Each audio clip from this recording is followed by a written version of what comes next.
Hindi basta-basta ang gustong magpatumba. Aligasyon nito ng mayor ng Sharif Aguac, Maguindanao del Sur na nakaligtas sa pananambang. Hulikam ang pagpunteriya sa kanyang sasakyan gamit ang rocket-propelled grenade. May report si June Veneracion.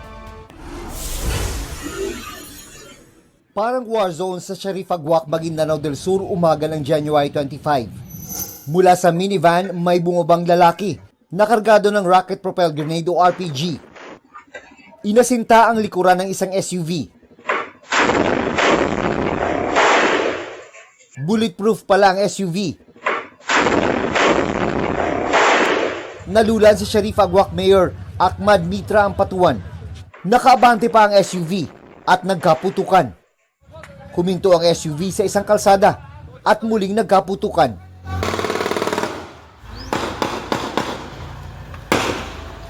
Inambos.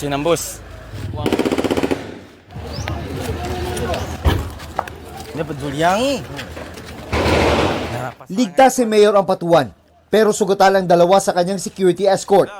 Tumakas sa mga suspect na nasa minivan. Pero naabutan ng mga pulis at sundalo. 3 suspect ang patay kabilang ang nagpaputok ng RPG na si alias Raprap. Nakatakas ang driver ng minivan. Batay sa investigasyon ng PNP, lahat ng 4 na suspect ay magkakaanak. Ini-establish po nila, ma'am, yung pong kanilang pag-establish ng motibo. Kumukuha sila po ng mga ebidensya kung ito po ay mga hired killers. Inaalam din kung paano nagkaroon ng RPG ang suspect na nagpaputok nito. Nalumabas ding may 3 warrant of arrest sa iba't ibang kaso gaya ng murder. Nakita po sa initial investigation na kung bakit po gumamit ng posible ng RPG dahil alam po nila na bulletproof po ang sasakyan. Kung ito ay tinamaan ng solid, mag-iiba po ang kwento ng nangyaring insidente po. Pinasisiyasat ng Malacanang ang pananambang. Kinukundina po ng Pangulo ang nangyaring yan.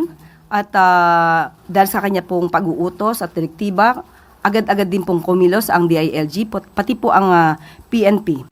Sa utos ng liderato ng PNP, bumuo na ng Special Investigation Task Group para imbestigahan ang ambush at matukoy kung sino ang mga nasa likod dito. Lumalabas din na pang-4 na beses na pala itong may nagtangka sa buhay ng mayor ng bayan ng Sharif Aguac. Paniwala ni Mayor Ampatuan, hindi basta-basta ang may gustong magpatumba sa kanya. Hindi ko akalain na mga ganun mangyari sa akin. Sinong tao na ganun na kalakas na bari sa akin? Nagtataka rin daw ang alkalde kung bakit siya binawian ng security detail. Bigla lang naalis yung escort ko, doon na nagpasok yung lahat ng threat sa akin na ambusin ako. Sinusubukan pang makuha ang panig ng PNP tungkol dito. June Veneracion nagbabalita para sa GMA Integrated News.